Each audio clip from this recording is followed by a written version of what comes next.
मौलाना साहब जो YouTube channel ज़रूर subscribe कंदा। सही अगर कोई गैर मुस्लिम इस्लाम में दाख़िल थे तो वो कलमा शहादत लाज़मी पढ़े, अगर न पढ़े तो छा पोइ मुसलमान न थींदो। बिल्कुलु सही।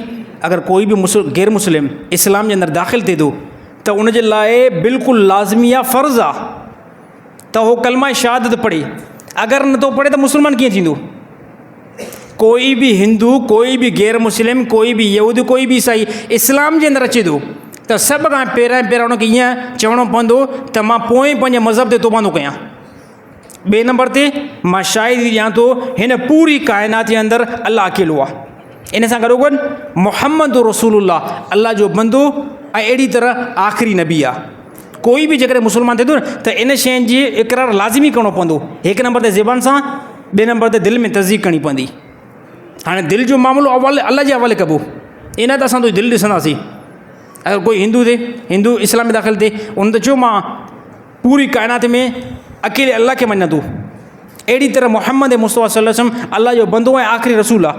असांजो हे तूं ज़बान सां इक़रार कयो आहे पर दिलि सां कयो थी न कयो थी? दिल जो मामलो अल्लाह जे हवाले करे छॾिबो। छा कबो? दिल जो मामलो अल्लाह जे हवाले करे छॾिबो। बाक़ी ज़बान सां जेको उहो इक़रार करे थो, ज़बान सां जेको उन तस्दीक़ कई आहे, बसि इहो उन जे लाइ दुनिया जे अंदरि काफ़ी आहे।